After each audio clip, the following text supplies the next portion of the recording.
Welcome to Film Addict. I am your host. Thing is jammed. Hold on, let me take out a new clip. The Film Doctor. What? Okay. Shooby-doo-a, doo-doo-a, ba-da-ba-doo-be-doo, shooby-doo-a, doo-doo-a. What is this? Shooby-doo-a, doo-doo-a, ba-da-da-doo-dee-doo, shooby-doo-a, doo-doo-da. What's going on here?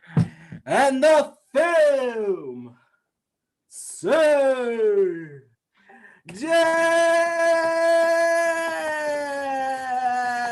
Okay, I have a headache now. It's back. It is back. The migraine. Woo-sa. Woo-sa. And we are back in the operating room with another hot show on the operating table. Wrestlemania 37 in WWE. We know y'all got bags. Y'all just got that Peacock bag. So go ahead, hit us with that sponsorship. Oh yes, go on and hit us with that sponsorship. And let's jump right into our film review. TV show review. Let's jump right into our review. Let's start with night one. I thought we were just gonna do it all as a whole. Does this motherfucker have notes for this shit? Yeah, I got some notes. So let's go ahead and start with the first match. You're getting old and you can't recall, so you have to write things down. Got it. All right, so that's fine. Let's start with one. I don't remember the matches, so you go first. And then I got them written down. Let's start with night one WrestleMania matches. We have Bobby Lashley versus Drew McIntyre. The almighty WWE champion Bobby Lashley. First of all, I had a vision of how that was going to play out. It did not play out how I thought it would. Was the match good? It was good, but why was it first? That's just my thoughts. Go ahead. I thought it was a good match. There's more athleticism from those two than I was expecting. They're not really. Most of their matches are kind of bulky, so most of their matches are kind of bulky. So there was a little bit more action here than anticipated. So yeah, I enjoyed this one. I thought it was good. Was it the best match of the night? No, but it was a good one.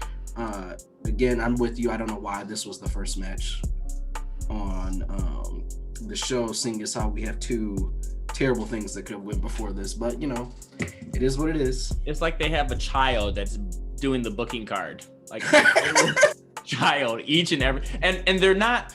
Drew McIntyre, granted, he just started getting his run. Bobby Lashley comes out of nowhere to finally get his run, and those are the two big names that are being promoted for a WrestleMania. Like,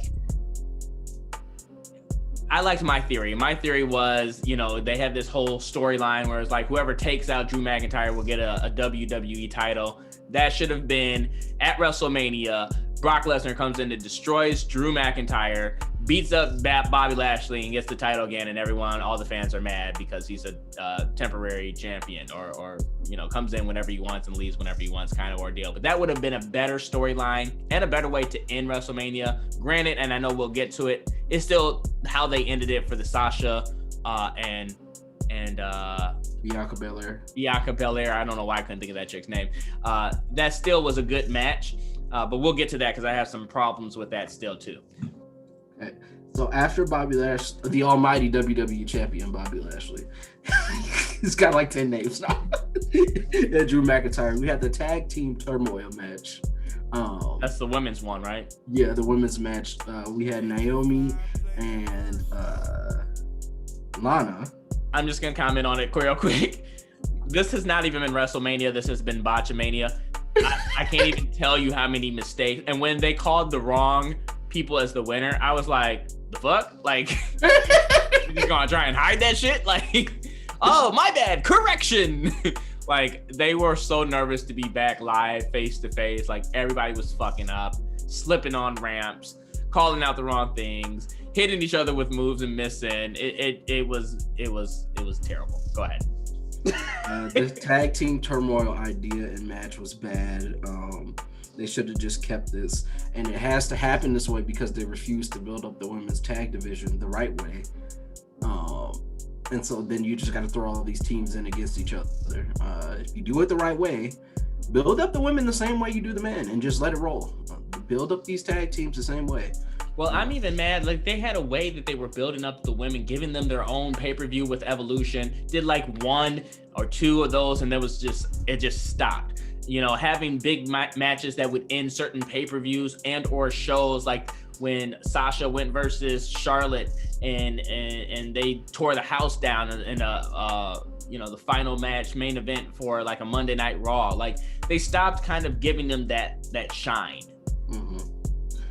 Oh, well, some people are getting that. I mean, the main event of night 1 was the women's championship match, so kind of, yeah, I agree and disagree. After but I'm not wrong. But go ahead. After the tag team turmoil, which it was, we had Cesaro versus Seth Rollins. Cesario.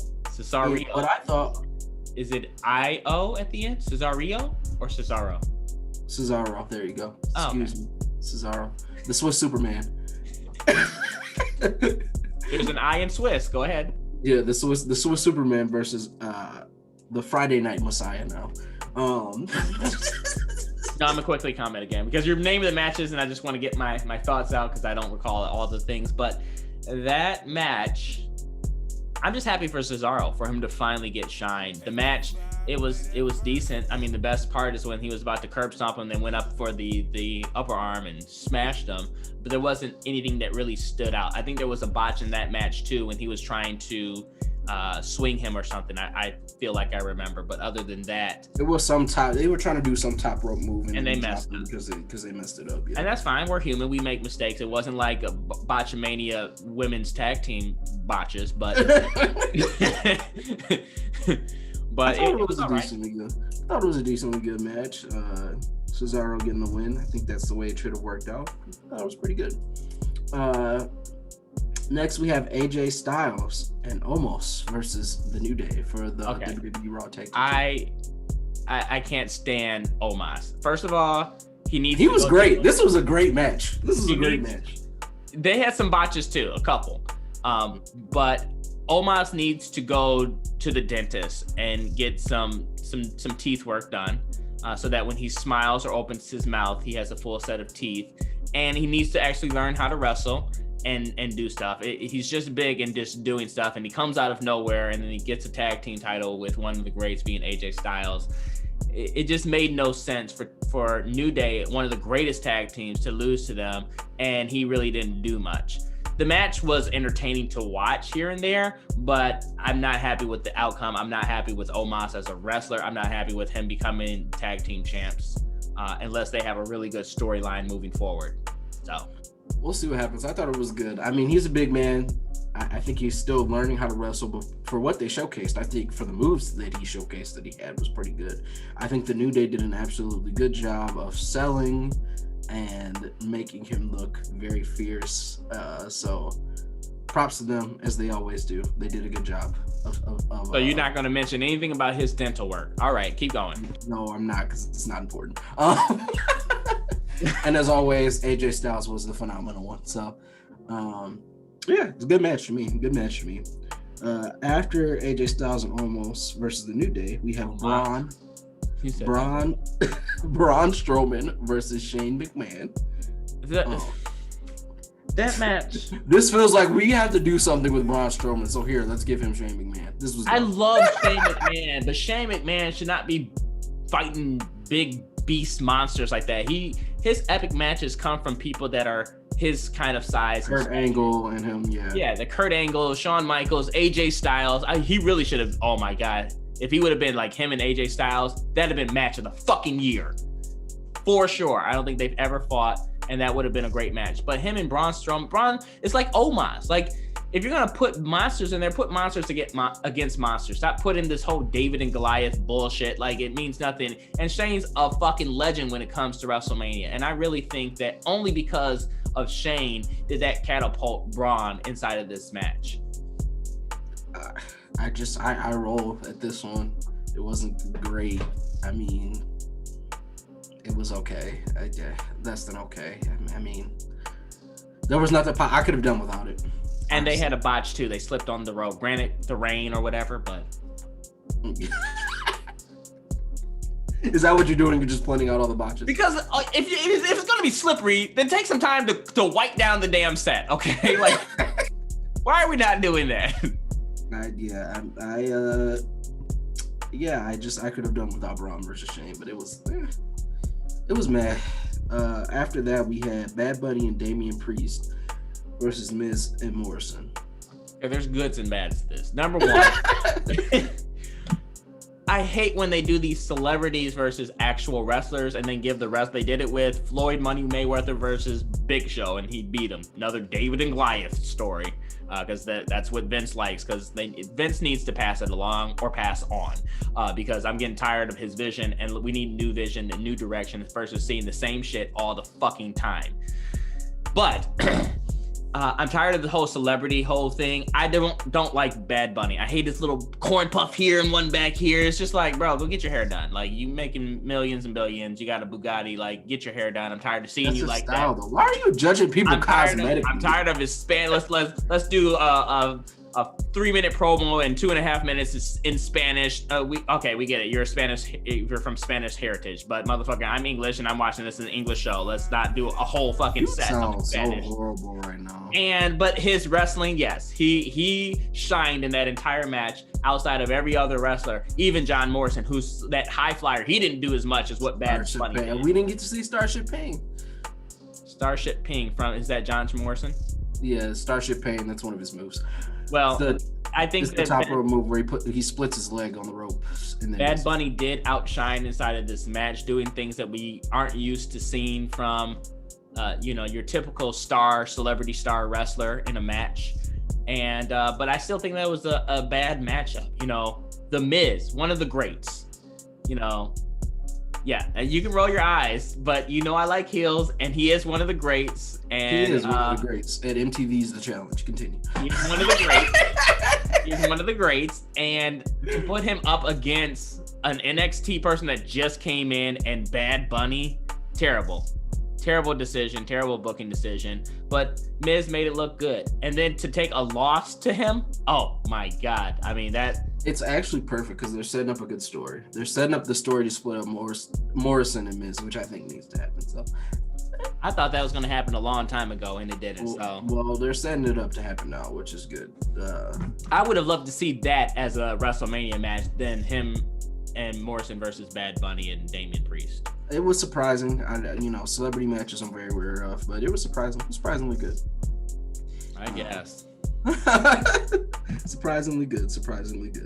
And then the final match of night one, which was our main event, Bianca Belair versus Sasha Banks. I thought this was a really good match.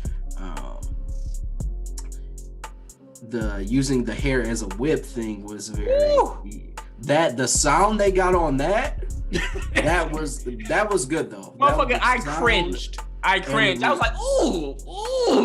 The sound and the reaction they got on that. Because there's not a lot of people because they couldn't fill the stadium. That bitch echoed. You know how they do the wave? Man, that was like the wave around the whole arena, that whip. Yeah. So I thought it was a good match. I liked finally the direction of building some new superstars and kind of getting off the 4 Horsewomen until we get to Monday Night Raw. And then they take all of that, ball it all up. Throw it in the trash. I like the match and I like that whip, but I didn't like how Sasha Banks looked. Like you've been blue hair all this time. Now you're gonna switch up with green and whatever fucking else color. I forget this. Why are you judging cosmetics? That does not matter. It just, let's not change that last minute. That's what we've been seeing. That's like changing characters. Like if Seth Rollins came out as the Monday Night Messiah, then all of a sudden now he's wearing cargo shorts and shit. Like, what happened to the whole Messiah thing? Like, stop changing your look until you change your character. It was bothersome. And I can get your wardrobe, but your hair and your look just looked like and her. I don't know. It didn't look good. The wrestling match was okay, but it was not top shelf that I think it could have been for those two names. I think that they are really good wrestlers that could have done unique things in the ring. Like we should have saw some really innovative, unique kinds of moves and maneuvers. This is the first time that I've seen someone get whipped with their hair, with someone else's hair. Well, I've seen seen Belair beat up people with her hair before, but never a whoop where it was like she was like a 6-year-old black child. Yeah, no. Switched. Here's the thing. I will say Sasha Banks was doing a good job of trying to put Bianca Belair over, which is the whole point. You know, was this match as good as the match we're gonna get to later? No. I think the other women's championship match was better, but this was good. I think she was focused on. We know Sasha Banks' moveset. We know what she's capable of in the ring. This was really about showcasing Bianca Belair, and I think they did a good job of that with her carrying her from outside of the ring up the steps and throwing her into the ring. Like, this was about showcasing her. It wasn't about Sasha. We know what Sasha's about. I mean, not just this match. The entire night 1 and night 2 was about bringing up new talent, showcasing new talent, and making them look, which is good. Mm-hmm. Which is fine, but the matches, there should have been better matchups and better bookings and better builds towards want to see some of these matches. Okay, so heading into night 2, our opening match is Randy Orton versus The Fiend. Boo! Boo! If I was there in person, I would have booed. The finish, I would have, like, basically it was Fiend comes out, destroys Randy Orton, Alexa Bliss distracts him, the end. And then they both disappear. What the heck is going on? You build a story for 6 months and that's how you end it? The thing is they've been doing this to Bray for a while, where he's a big name that should be better promoted. He's a big name that he should be winning matches, and then you've made him unstoppable, that he can go against Seth Rollins and get curb stomped like this man could be set on fire and come back, and then he gets set on fire and come back, but he gets one RKO because he's all caught off guard by Alexa Bliss, and he loses the match at WrestleMania.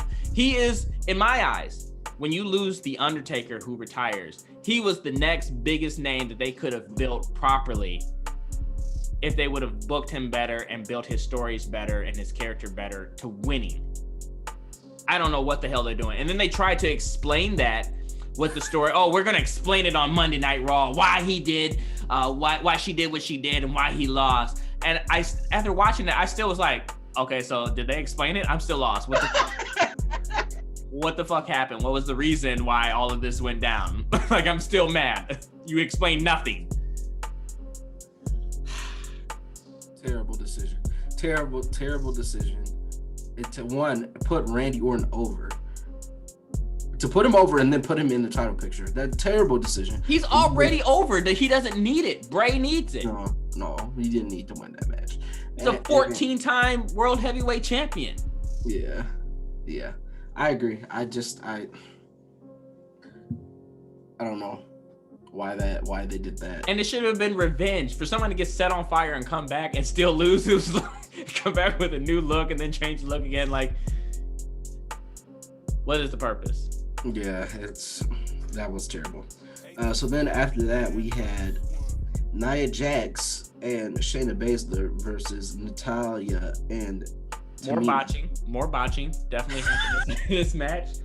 But I like Nia Jax. I think she needs to slim up. Yeah, I get it. There's been people like Karma that are bigger women, but I think that she could really showcase a lot of her talent and what she can do inside of the ring if she was slimmer. She moves a little bit slower, and she, when you have those bigger girls, you got to be beast. She's not really a beast. She's not really doing anything that's big or significant where it awes me. She's just funny. I like her storyline and her comedic humor in the ring and with Shayna Baszler. Yeah. So, I mean, they're a good tag team, but here's what I'll say.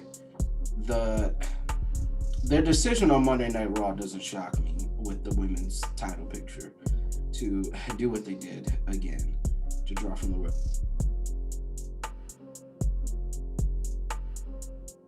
singles wrestler.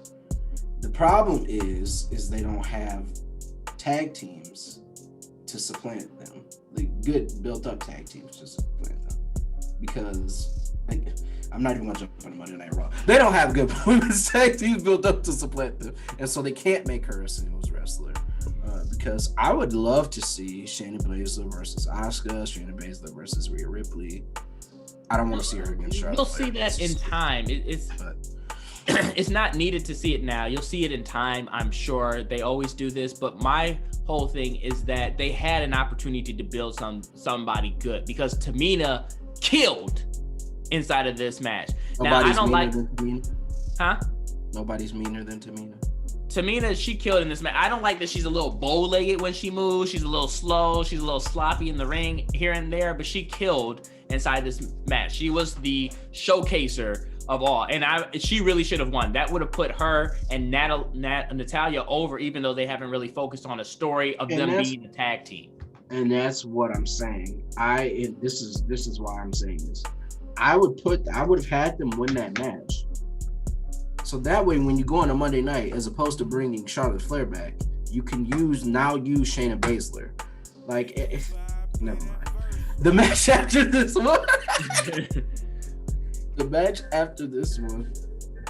Why are we listening to Thunder Force? Oh, guess YouTube just decides it likes to play on something. Very unprofessional. Let's you can't just have random shit. Turn off your phone or whatever the fuck you have on and be a little more professional. Anywho, the match after that, we have Kevin Owens versus Sami Zayn. I'm tired of seeing that. How many times are we going to see Kevin Owens versus Sami Zayn? This is not The Rock versus Stone Cold, okay? Don't forget, Logan Paul was a special guest in this match. I don't even know why. I love Sami Zayn. His character, and this has nothing to do with WrestleMania, but when he was dancing on Monday Night Raw, like, that was entertaining to watch. Entertaining to watch his interaction with Logan Paul. Entertaining to watch where he's like saying everything's a conspiracy. I just love his portrayal of his character, but the match in general, meh. Yeah, I mean, we've seen it before. They had some pretty stiff moves in that match too that looked like they hurt. They did not feel good. So it was there. It was there. That's kind of my thing. Match after that, we got Sheamus and the original Bro. Another one where it's like Sheamus has a huge resume of work. Did he really need to go over? Well, here, I'll add this bit of input in that what we got afterwards. So another show that I was watching was explaining Riddle was never supposed to win the U.S. title. It was supposed to be somebody else. I forget what happens. Something happened with them, and so they put the title on Riddle to get it off of Lashley, obviously, to put him over for the WWE Championship. But Riddle was never supposed to win it, and so they were correcting that by giving it to Sheamus. But I like Matt Riddle. I thought this was a good match. I think he did good with his storyline, even with the scooter and the whole bro mentality. Granted, the Intercontinental title is such a prestigious title. This is the United. I'm sorry. Either or. Both are prestigious titles that really shouldn't be on someone that's prancing around as a bro, like with no socks and shoes and boots and hey bro, like any of those titles. That's my whole thing with like Big E, who's Intercontinental champion, and him prancing around all happy. Like, some of the greats have held that. We'll get to him in a second. Yeah, but I liked this match. I thought it was a good match. I loved the finish, that back flip off the rope into the kick, and that actually hurt. It looked like it busted him open. But he didn't really connect it as good. I think he hit him with the knee and not with his actual brogue kick. But the finish was good. Like I said, I like Riddle. Don't just shove him now that he's not the champion. Keep giving him. Don't Keith Lee him. That's all I gotta say. But I like Riddle. Next, we have Apollo Crews versus Big E. Do not talk about that's a terrible accent. Do not talk about Apollo Crews. Try to be Nigerian. It's a Nigerian accent. Oh my God. this Daba Katal. First of all, I just hate his moves. He's not a good wrestler. Where did he come from? Why is he there?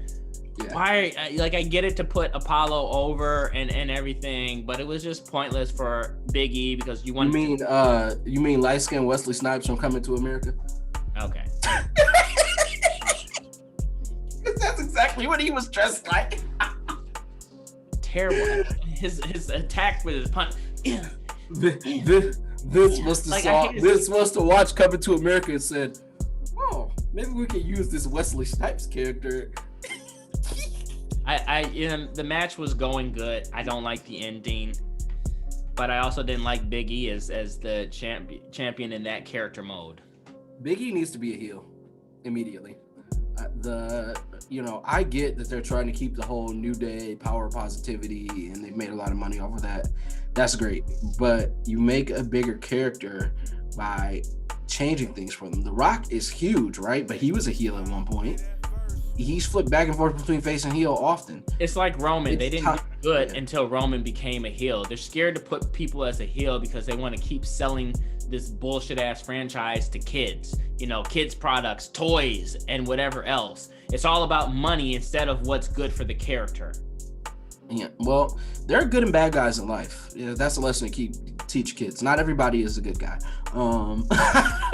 And so, yeah, even in kids' TV shows, not every kids' TV show has a good guy. Somebody has to be the bad guy a lot of the time. And some good guys become bad due to circumstances.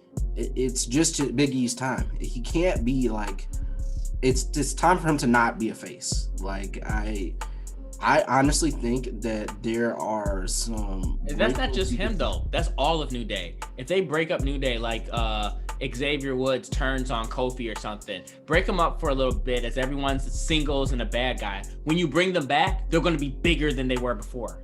Yeah, which I agree. Yeah, but I don't think they need to turn. They don't need to turn all of them heel. I think Big E in particular would do very well as a heel character. He needs a heel moniker and that Nigerian accent of Apollo Crews. That he's doing his best, but that is. They do need to turn all of them. Xavier needs that shine. They gave the shine to Big E. They gave it to Kofi. Xavier needs it. He deserves it. He does. He's the one that created New Day. Of all people, give him some shine. Yeah, I think if you turn Big E and Kofi heel and let Xavier Woods, I think you could bring back a character that he did in a different form of Austin Creed when he was with TNA, and you bring it back in a different form because he's really good at that. He was really over as a face, and so he's really good at that. I can't see him as a heel.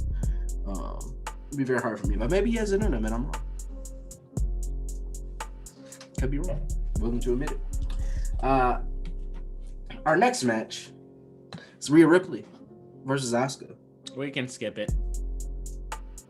This match was, to me, better than the SmackDown Women's Championship match. I left to go take a shower during most of it. It wasn't really something I was looking forward to. How it ended, I already knew that they were going to give her shine and everything. I don't like Rhea Ripley and her gothic Panic at the Disco look and everything, especially be portrayed as the champion. She's kind of tall and big. Yes, she's young and whatnot, but she's not really like a really good wrestler that's out here doing amazing Charlotte Flair flips. But she's not. Not everybody can be that athletic. That's number one. Number two. Okay, but she's not doing good moves. She's not having they had a really good matches. Name some of her phenomenal matches where it's like, oh my god, that was like a great match. She doesn't have like these blowout stellar matches, but it depends on who you put her with. You put her with Asuka, and it worked really well here. I think she had a pretty good match. And if you're not asking her to be uber athletic, then it works. She wasn't stiff here. She's a big tall tree. She wasn't stiff in this match. She was really good here. And I think part of that is due to Asuka, because Asuka is fantastic at what she does. So she wasn't really super stiff here. You knew she was going over. And you know, I thought it was a pretty good match myself. And then I thought we were going to see it again, but then they just decided to give Charlotte Flair another title opportunity. So final match of the evening on WrestleMania Night 2, the main event. The head of the table, Roman Reigns, versus the Rated R Superstar Edge versus Daniel Bryan. Yes. I liked the match. Yes. I think the match was good. I did not expect that outcome, but when I sat on the thought of it, if Roman's supposed to be the bigger guy, for him to lose would have been stupid. This was, since heel was what got him over, being with Paul Heyman that got him over, this win as a heel definitely puts him inside of a really good category. It should have been done prior to him beating The Undertaker or anything else as a face. I don't like Roman Reigns. I don't like him. Are you coming around? No, I'm not. Let's to the head of the table? Let's set the record straight. I do like the plot and the character of head of table because I like heels. But I still hate Roman Reigns. He has not sold me where I like him, but I do like his character and the direction. Oh, you're coming around to the head of the table. Okay. I hate Roman Reigns. No. I hate John Cena. They're both in the same category. I'm tired of them being shoved down my throat. But I do like heels, and I will tell a lot of people when I'm talking shit to them that they will address me as the head of the table. Yeah, it's coming around to Roman Reigns, coming around to the head of the table. That's what I like to hear. No. They finally did a good job, finally turned one of their big baby faces into a heel, and they see that it works. Vince has done it in the past. I don't know why he's so hesitant to do it with other people. There's still plenty of faces out there. There's just some people that need to be heels, and Roman Reigns was one of them. And the Paul Heyman head of the table thing, it works for him. It does. He's required to do less on the mic. I mean, he still does his own mic work, but he's required to do less, and that works out better for him. Did I want him to win this match? No, but did it make sense? Absolutely. They're making it a controversy about Edge pinning Daniel Bryan, blah blah blah blah blah, and they'll address that on Friday to keep the story going. So we'll see where they go with that. But DB killed it. To this match was fantastic. They had a lot of good spots here, and Roman is normally, ever since he's been a heel, he's not as stiff as a wrestler, I don't think, which is good. He shows more of his athleticism. And when you're in the ring with Daniel Bryan, who is very creative with everything that he does, and Edge, who I think can sometimes be stiff, but not as of recently, you got to bring your A game. And I think he brought it and brought something to the match as well. I thought it was a really good match, deserved to be the main event. Did I want the outcome? No, but is it the right thing to continue to have Roman Reigns be the head of the table and the head of Friday Night SmackDown? Yes, it is. But I'm interested to see where they go. He needs a challenger, and I don't think they have a big enough face to fight him, which is the problem. Okay, so it's on the table. Overall rating, the entire show. Well, can we do night 1, night 2? Can we get overall rating for the entire show? So my rating for WrestleMania Night 1 is you don't follow my rating for WrestleMania Night 1, I'm gonna have to give it a B-. Night 1 just had a lot of matches that I just wasn't interested in. I'm not doing night 1, night 2, just to let you know. It wasn't super great. Night 2, I'm gonna give it a B+. Thought it was better. Thought it was better than night 1. Overall rating. Overall rating, combining those grades, gets a solid B for me. 37. I was going to give it an overall rating of a D+. D+?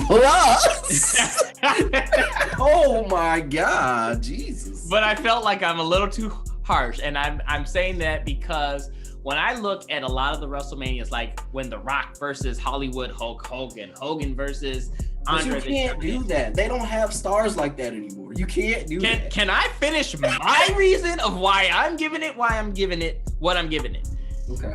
When I look at it from that caliber, and this is the biggest event of all time, no different from, because you're a big football fan, from Super Bowls. When you get to that Super Bowl, it's like, that Super Bowl wasn't as good as some of the best ones, some of the past ones. And it doesn't matter about who you have in there. This WrestleMania, they still had good stars, and they have They have had other pay-per-views that weren't WrestleMania where they put on really good pay-per-views or really good matches in this. This is the biggest one. You're coming back finally face to face. You could have sold the matches better without all the botches, with better storylines and everything else, to where it wasn't. It's like you told me, word for word, get the fuck off your phone, please, and pay attention to what I'm doing. You're very unprofessional. We're filming here. Don't finish your text. Get off the phone. Get off the phone. It's like you told me, if we're gonna put something up there with the caliber of A, it needs to be that A quality. This definitely was average, not compared to some of the greats. So if it's already inside the C category, some of the botches and some of the other things is what put it down to a D+. But that said, maybe that's too harsh. I'll at least go with a C-. So if anything, I'll give it a C-, but I'm not going to give it an A or B. If we're going to compare it to WrestleManias that have been A's and B's. I'm not. Okay, here's the problem. I get where you're coming from, and I'm totally with you on the grading scale. They don't have the star power that they had when you're talking about old WrestleManias. Who you name me 2 people. AJ Styles, New Day. AJ Styles is as big as The Rock and Hulk. AJ Styles, New Day. You finally have Edge back, of all people, the rated R superstar. DB Edge is as big as The Rock and Hulk Hogan. All of these people are big name people. But they're they're not. Shane McMahon. They don't have the star power of that. Like, it's hard to compare them to a golden age of wrestling. There's nobody here that has the star power of Stone Cold Steve Austin, of The Rock, of Hulk Hogan. Like, it's like, that it is hard to get someone to that level. And they're trying. John Cena doesn't even have that ability as The Rock and Stone Cold. I mean, Cena. Who on this roster is at the John Cena level? Like, before people got tired of him, before people started hating him, John Cena was huge when he got over. Like, there were people who won matches before he got injured and had to retire. Yeah, I mean, like there are people who, like, let's just talk about it. Like the pops, when people won, like, they weren't. But there's crazy. Pops usually come from like surprises. And they haven't done any surprise anythings, or they come from like amazing. When John Cena finally won the title from JBL, that wasn't a surprise. Everybody knew that was coming, but it popped because he had been built as such a great character. He's not a great character. Let's stop there. At that, you can agree. At that point, he had been built as such a great character, and it was finally his time to get over. Like, that was skill. They don't have that anymore. They don't. Well, you can say what you want to say. Like I said, if I'm going to put it with A's and B WrestleManias, it doesn't belong there. If I'm going to split it up into 2 nights, then night 1 was average C, night 2 was average C, it's still going to get a C- from me, not a B. Well, it has some good matches, yeah, but it also has some shitty matches. So you balance that out, it's average. Well, you're entitled to your grade. I'm not going to knock your grade. I just think that we're holding them to a standard they can't meet anymore. It can be met. It can be met again once Vince McMahon passes away or passes on the torch to someone else, instead of doing this old formula that he thinks is going to work versus changing it up. He's taken away everything and stopped doing everything that made for these good stars, the Attitude Era and how they operate, the matches, certain moves you can do in certain matches, how they build certain storylines, the booking. He's taken away all those good things that have made for building these characters and entertaining and making things good. And I don't even know what the fuck he's doing now, but it's not good and it's not entertaining. And if it's not just him, and maybe other people are making some calls, they need to be fired too and move on. So, well, as they say, with one WrestleMania closes, another WrestleMania door opens. So yeah, well, the last few WrestleManias have not been A-B quality. They've just been. No, they haven't, as compared to the history. No, they have not been good. But I this is the one thing that I'm willing to judge on its own merits, and the reason is because the talent doesn't have control. I'm going to close it out. That's all we have for you guys today. Thank you for tuning in to our WrestleMania Night 1, Night 2 overall WrestleMania review. Please don't forget to like, comment, and subscribe. Hit that bell. Send some smoke signals up into the air. I don't know how to really make signals when I make them with my hands. Type in a little note to a pigeon's leg. Type it on the keyboard and let us know inside the comments and inside of our email. Let us know how you guys feel about the show. Do you guys agree with me, which I'm sure that you guys do, because I am the film doctor who gives an accurate review, or do you agree with the we're not even going to pay him any mind, but please don't forget to like, comment, and subscribe. Hit us inside of the comments, like I said. And as always, this has been another exciting episode of Film Addict. Film Addict. We do it in unison. You ready? And wait. No, I don't need to wait for the whole thing. We're just gonna do it. Film Addict. Film Addict. Okay, you're still